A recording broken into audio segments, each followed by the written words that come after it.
So in our earlier discussion under system modeling, we did talk about transfer function of electrical systems, and we did discuss several examples. So today we are going to look at the transfer function of mechanical systems.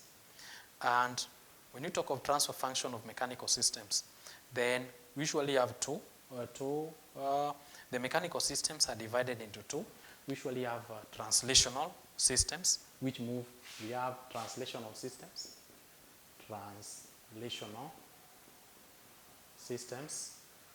which move in a straight line, and then we also have what we call the rational systems, or rather rotational systems that are always in use. So when you talk about the transfer of mechanical systems, you'll find that the equations that govern the motion, this one we can talk about rotational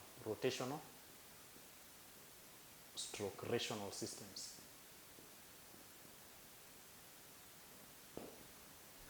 So when you talk about the transfer functions of mechanical systems, you'll find that the equations that govern the motion of mechanical systems are often directly or indirectly formulated from the Newton's law of motion. The law usually states that the algebraic sum of the forces or the torque acting on a body in a given direction is equal to the force resisting the motion. And the mechanical systems, as we have said, they can either be translational or rotational. We can either have a rotational system or translational system. So we are going to look at, we are going to start by looking at translational systems. We are going to start by looking at translational systems. Translational systems.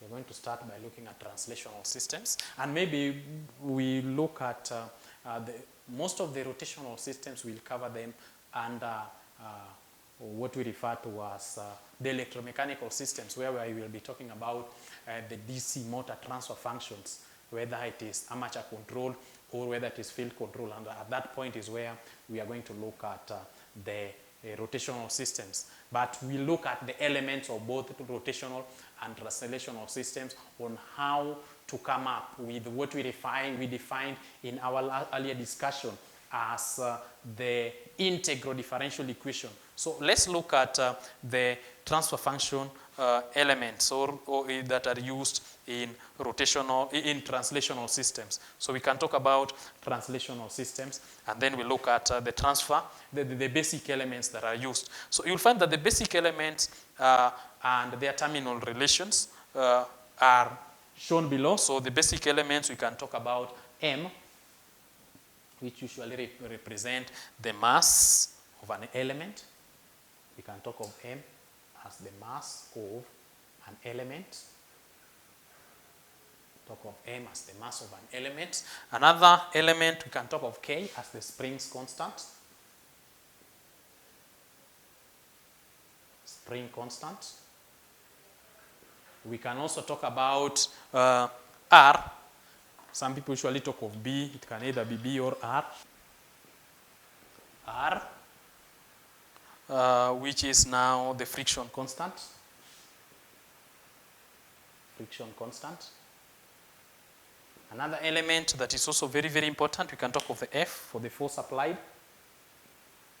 F for the force applied. We can also talk about Y or X. We can talk of Y. Some people can talk of X as the displacement. This one can be the displacement. And also we can talk of V as the velocity. So these ones are some of the elements that you will find more often when we will be talking about these particular systems. So I want us to start by looking at the first element. How do we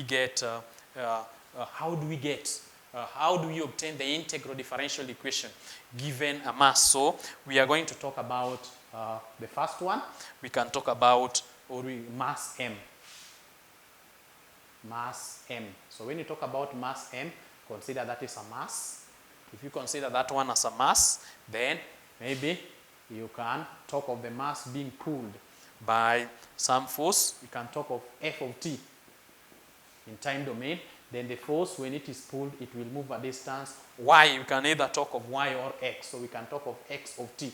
So that is now mass m. So when you talk about the mass m, then one thing that we'll find is that the mass m is always a property of the body, which usually stores kinetic energy.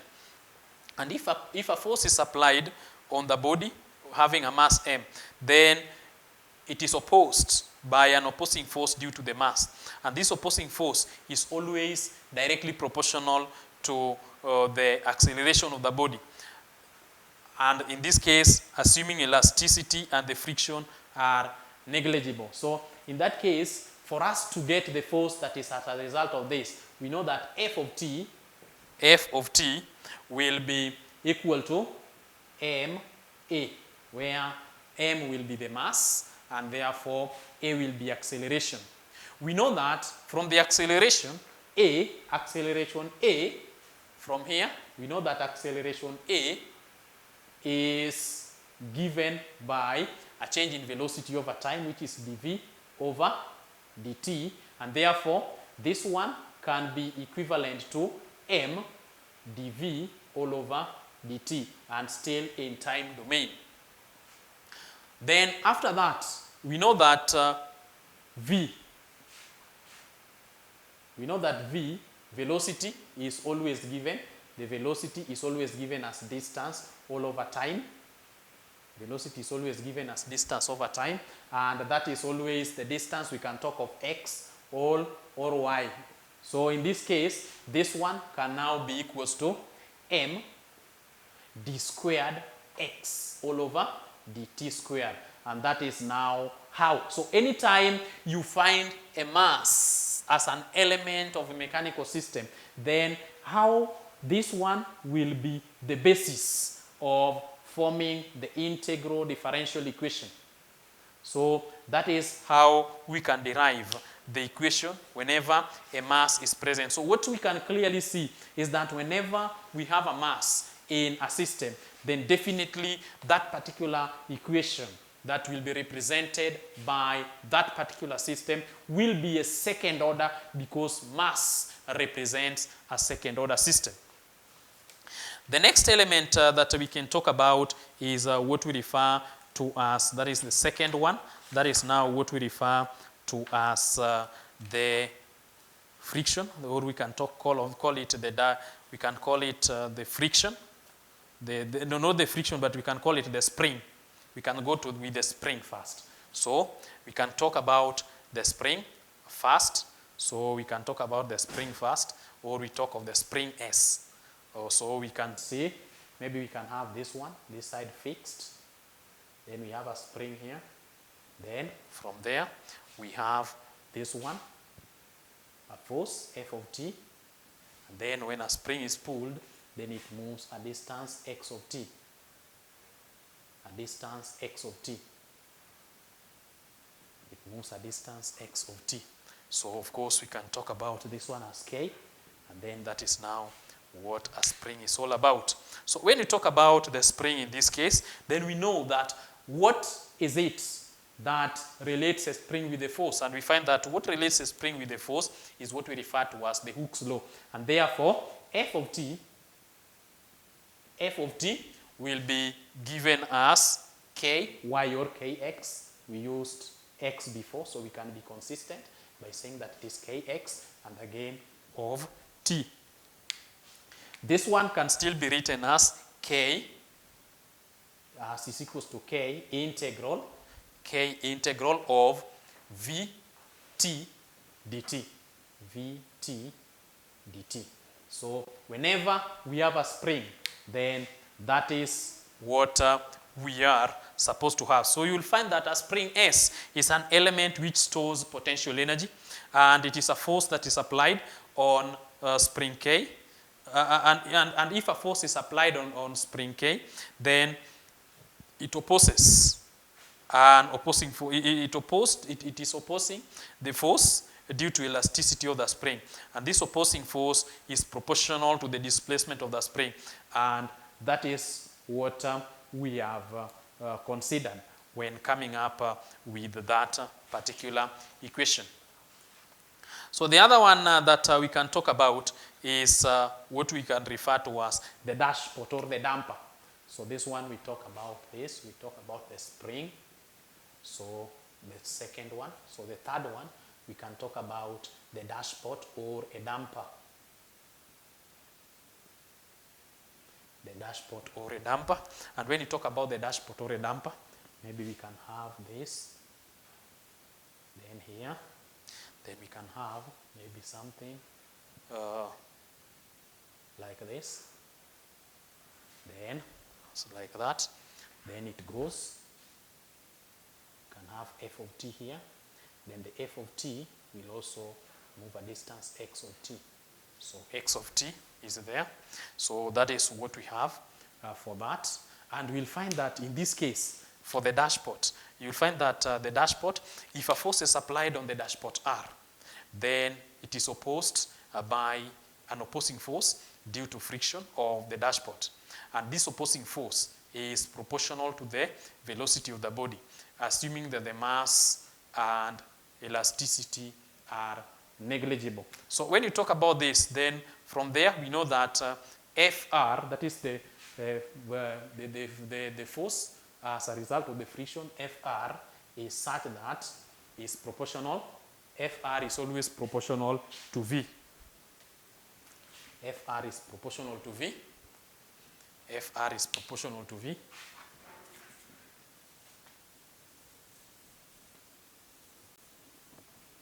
So Fr is proportional to V, and we can say that Fr now, so therefore Fr is also equals to Rv. We can talk of Fr to be equals to Rv if we have that, and we know we had derived V somewhere, and V is equals to dx dt. And that one we can now say that Fr is equals to Rv, which is now equals to R dx all over dt.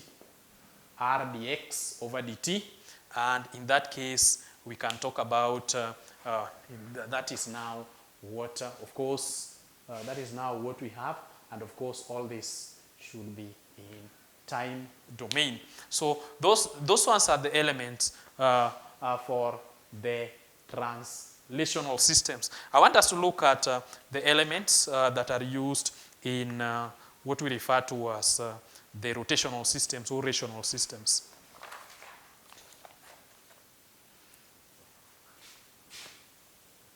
The rotational systems. So when you talk about the rotational systems, then the rotational systems are systems that move about a fixed axis. They move about a fixed axis, and in that case, these systems may mainly consist of three basic elements. That is the moment of inertia, the torsional spring, as well as the dashpot. And if a torque is applied to the rotational mechanical systems, then it will always oppose. It will always be opposed by the opposing torques due to the moment of inertia, elasticity, as well as friction of that particular system. And since the applied torque of the opposing torque are in opposite direction, the algebraic sum of all these torques of all this system will be 0. And we can have the terminal relations of this particular system will be here. So we can talk of the J as the moment of inertia. So the element we have J, and J is what we are referring to as inertia of an element. So we can call it inertia of an element. We can talk of that. Then we can also talk about S for stiffness. S will be there for stiffness. S for stiffness. Then after that we can talk of R for friction. Talk of R for friction. Can talk of R for friction. Then we can talk of T for torque speed. Not torque speed, but torque applied. T for the torque applied. T for the torque applied. Theta for the angle moved. Theta for the angle moved. theta for the angle moved, and then omega for the angular velocity. Omega for the angular velocity. So let us now describe the three elements that we've talked about and get their expressions when coming up with the integral differential equation. So the first one, we are going to look at the torsional spring. So the first one, we are going to look at torsional spring. We're going to look at torsional spring. So when you talk about the torsional spring in this case, then in that case, we can talk about something like this. Maybe this side is fixed. Then we have some sort of spring there. Then that particular spring, of course, there will be a movement in that direction, whereby in both cases, we have moving angle theta, and then the torque is applied. And then this is now the spring K. That is now what we refer to as the spring K. That is what we refer to as the spring K. So when we have that, how do we come up with the expression that will represent a system with a torsional spring in terms of differential equation? So in that case, we are going to look at this. So when you talk of the torsional spring, then in this case, we can have T of T, that is the torque, T of T will be given by. So because this is just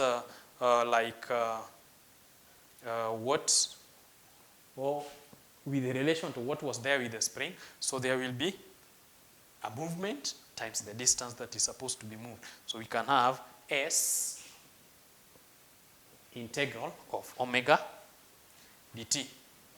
S integral of omega dt, which is simply, and we know that omega, when you talk of the circular motion, omega is equals to theta all over t, which means it is omega is equals to d theta all over dt. And therefore, this one will be the same as, if you have that, then it will be the same as S theta. That is S theta. The next one that we can talk about the moment of inertia. Moment of inertia. That is the second one, part B, moment of inertia. The moment of inertia. The moment of inertia here, with the reference to translational systems, this one represents the mass that stores kinetic energy. And similarly, when you talk of it in rotational system, mechanical systems, the moment in inertia stores mechanical energy, stores not mechanical but rather kinetic energy.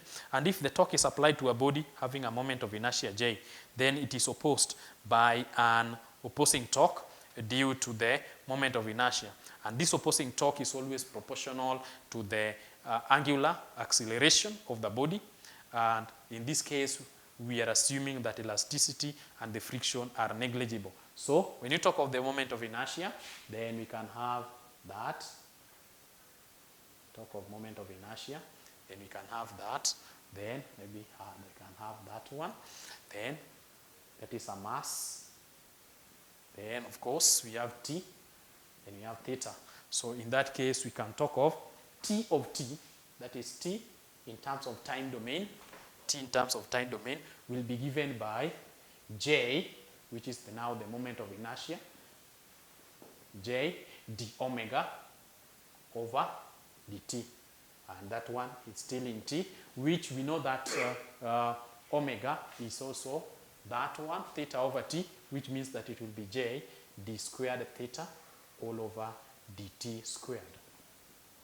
And anytime we have the moment of inertia as part of a system, then this is how we are going to determine the differential equation, the integral differential equation for that purpose. So, part C, we can talk about the dashpot.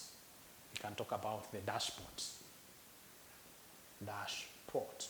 So, when you talk about the dashpot in this case, if the torque is applied on the dashpot R, then it will be it is opposed to an opposing torque due to rotational friction of the dashpot.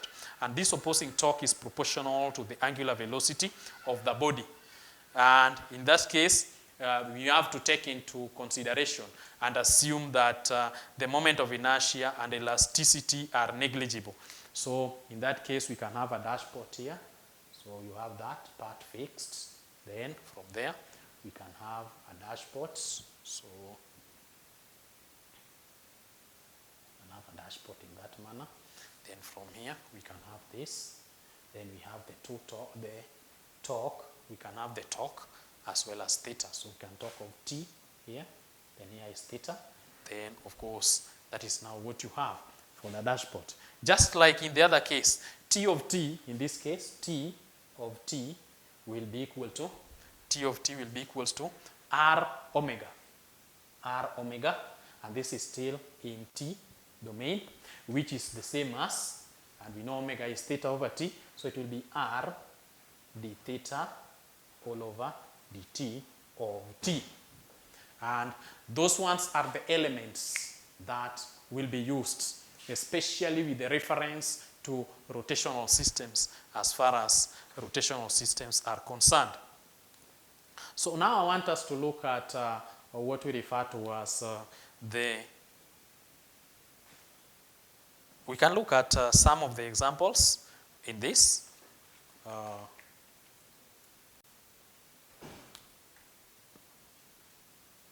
So we are going to look at examples under mechanical systems. So these are examples of mechanical systems.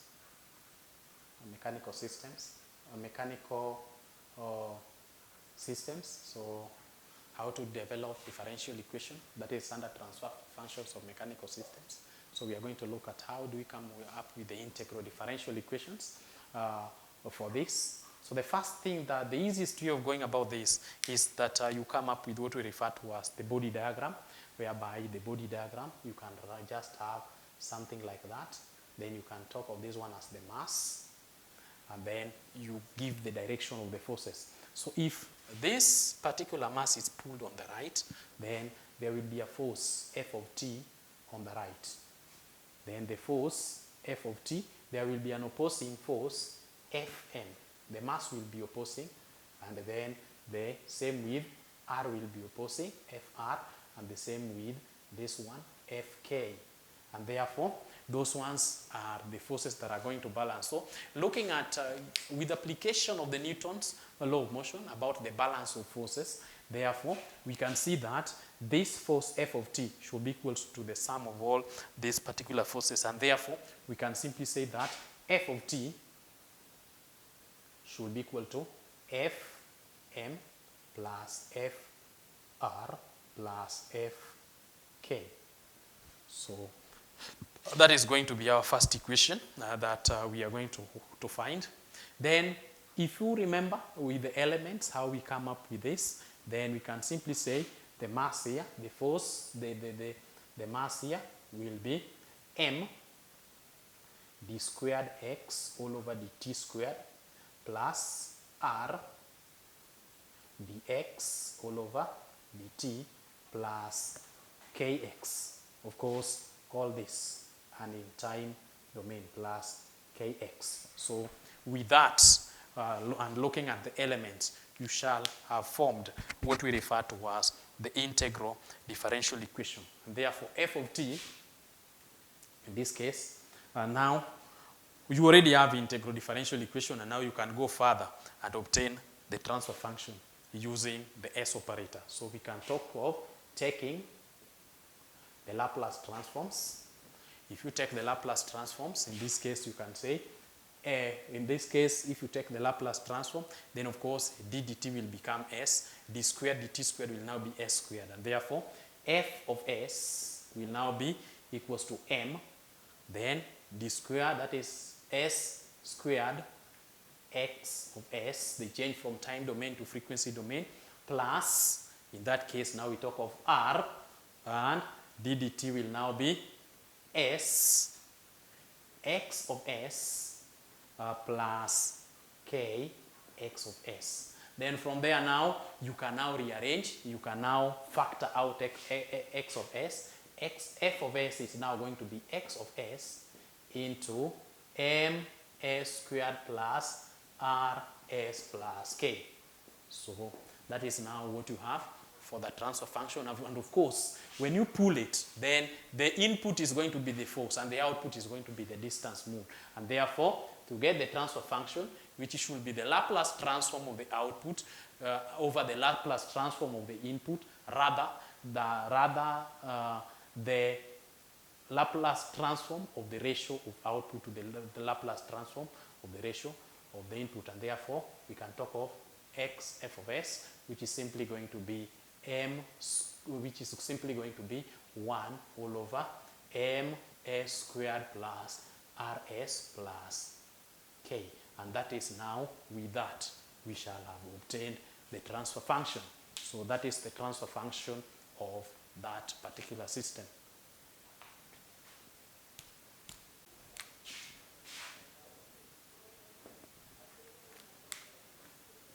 So this is the second example, find out the transfer function for the system below. The system consists of a bar B attached to a spring and a damper friction as shown below. So one thing that we need to, maybe it's not indicated there, is that we can consider bar B, which is of negligible mass.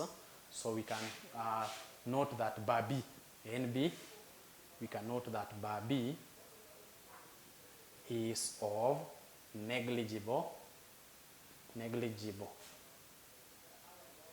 mass, and that is now what we can check. So in this case, bar B is of negligible mass, and therefore again it's just through the same way that we did. The first thing again here is to come up with what we refer to as the body diagram. So for the mechanical systems, it is always very, very important to come up with a body diagram. So this is bar B. That is what we are talking of as having a negligible mass. So it is not a mass now. So we can talk of bar B. So the bar B will be pulled by F of t. The force that is applied will be in that direction. As that one happens, the spring will oppose, so that we have Fk, and that one, the friction will also oppose, so that we have Fr. So when that one happens, then from now, of course, this is now what we are referring to as bar B. So in that case now, we can look at the forces using the Newton's law of the force of the balancing of forces. We can see that F of t will now be equals to Fk. We can start with Fr plus Fk, because we have been told that the bar is of negligible mass, so there is no mass that is involved. So if we look at that, then we know what Fr is. So in this case, F of t is going to be given by m, not m but r, dx all over dt of t plus kx, and again of t. And therefore, with that, considering the elements that we have talked about as far as translational systems is concerned, you can see that in this case, we have the element for the viscous, for the friction, and the element for the spring. And therefore, that one means that this equation, the integral differential equation that we are going to obtain here, will be a first order equation. And in that case, we can simply say that our f of s now is going to be, we can now take taking LTs, we can talk of taking Laplace transforms. So we can talk of f of s is now going to be r, ddt will be s, x of s, plus k, x of s. So that is now what we are going to have. Then reorganizing this equation, putting x of s outside the bracket, we are going to have f of s is going to be r,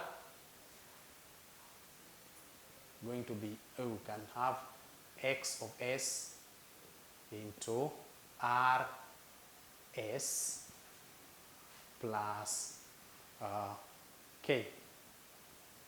And then now, by transposing and organizing the equation, we know that when this bar is pulled, then there will be a distance that is going to be moved.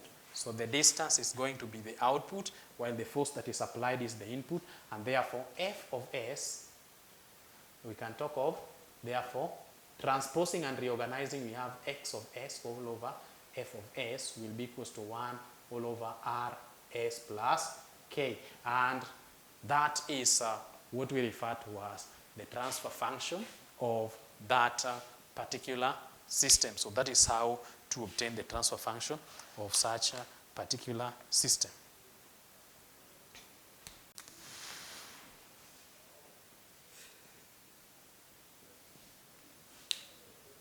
So we can look at another example. So this is another example, still under mechanical systems. The equation reads, for the mass damper system shown below, show that the system is a second order and derive its transfer function. So if you have something like that, then again, you are supposed to look at it in terms of the forces. So you'll find that in this particular system, the three forces act on the mass. The first force is the force that is exerted by a spring, Fs. You can also talk about the force that is exerted by the damper piston, Fr. And again, you can also talk about the externally applied force. And these ones all applies on the mass. So the spring force, F of S, is equals to the minus the spring force, constant K, multiplied by the distance of the spring. So it means that it is not in the direction of the force that is being applied. So that is why we can look at it through a body diagram again. The damping force is equals to the dashpot resistance. Is equals to the dashpot resistance times the velocity of the dashpot piston. So in that case again, that is also in the opposite direction of the applied force, and again the force that is applied by the mass itself. So in that case, we can see that that one can be seen from a body diagram, assuming that this is now the body diagram and it is pulled in that F of t. So if that one happens, then it means that the mass will be opposing, therefore we have Fm. Again, the other one for the damper will be opposing, we have Fr, and again that one will be opposing, so that we have Fs for the spring. So if that one has happened, then it means that F of t, that is the force that is applied, will be balanced by the forces it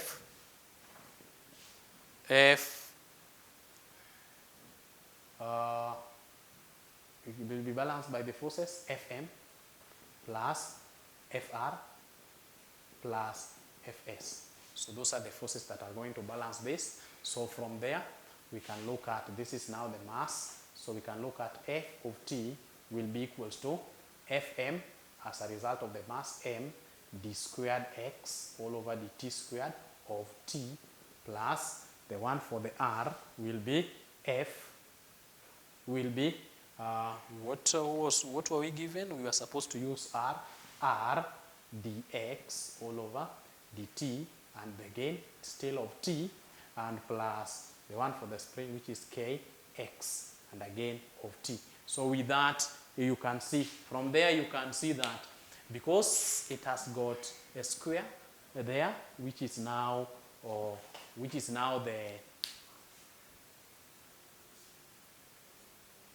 differential equation, that is now the integral differential equation. It is power 2, and therefore we can simply see that it is a second order, but we don't stop there. We are supposed to obtain the transfer function, and therefore F, we now take Laplace transform, taking LTs. Now we can talk of F of S is going to be m this that one s squared x of s plus r d dt s of x of s plus k x of s, and therefore we can talk of F of s will be equals to x of s into ms squared plus r s plus k, and therefore that is now what we have. And of course, in that case now, the Laplace transform is given as output over input, and therefore the Laplace transform of output over input will give us the transfer function, and that is what we have been asked to obtain. Therefore, x of s all over f of s will be given by 1 all over m s squared plus r s plus k, and thus the transfer function of that particular system.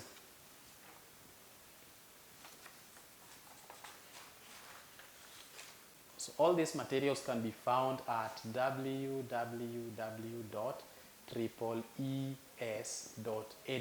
So if you go there, you will find the materials in digital form so that you can as well go through. Otherwise, we will be looking at the transfer function of thermal systems, and also we'll proceed. We still have the transfer function of thermal systems. We still have the transfer function of electromechanical systems, as well as the analogous systems. So those ones will still be done with time.